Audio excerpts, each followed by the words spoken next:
पतंगे किचन में स्वागत है। आइए आज हम बनाएंगे क्रिस्पी आलू। आलू बच्चों को बहुत ही पसंद आते हैं और बच्चे बड़े प्यार से खाते हैं। आप इस आलू की सब्जी को घर पे जरूर ट्राई कीजिए। आइए हम क्रिस्पी आलू बनाना शुरू करते हैं।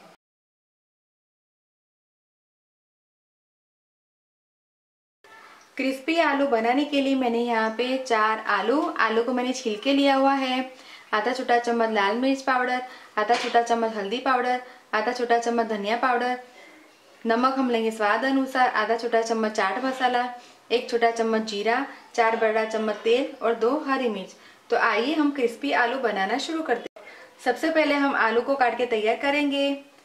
आलू को मैंने 2 हिस्से में काट लिया है। अब हम आलू के ऐसे नाइफ की मदद से लंबे लंबे पीसेस में कट करेंगे। देखिए इसी प्रकार से हम सारे आलू को काट के तैयार करेंगे। सारे आलू को मैंने लंबे चिप्स में काट लिया है और पैन को मैंने गैस के ऊपर चढ़ा है और तेल डाला है। तेल गरम हो गया है। आइए अब इसमें जीरा डालेंगे। जीरा को कुछ सेकंड तक हम भूनने देंगे। जीरा भून गया है। आइए इसमें हम हल्दी पाउडर डालेंगे और आलू को भी डाल देंगे और नमक डाल के इसे अच्छी तरह से हिला देंगे। गैस का फ्लेम हम मीडियम रखेंगे और मीडियम गैस के ऊपर इसे हम पकाएंगे। आइए अब हरी मिर्च को भी डाल देंगे और इसे अच्छा पकने तक इसे हम पकाएंगे। आलू को हम खुला ही पकाएंगे। आलू को हम चेक कर लेते हैं। आलू को हम 2-2 मिनट के इंटरवल में इसे हिलाएंगे। आलू को खुला पकाने से आलू है वो अच्छे क्रिस्पी बनते हैं और गैस का फ्लेम हम मीडियम या फिर हाई फ्लेम पे पकाएंगे तो ये अच्छे क्रिस्पी कुरकुरे बनते हैं आलू।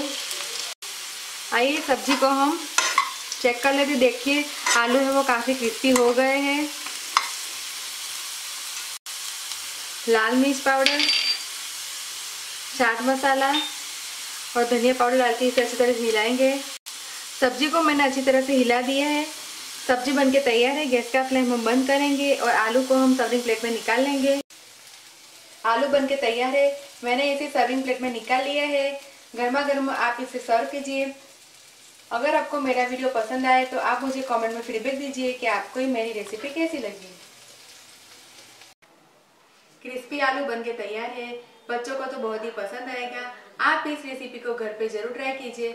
अगर आपको मेरा वीडियो पसंद आए तो आप मेरे वीडियो को लाइक कीजिए, ज़्यादा से ज़्यादा शेयर कीजिए और मेरे चैनल को सब्सक्राइब कीजिए ताकि आप मेरे और भी नए वीडियो देख सकें।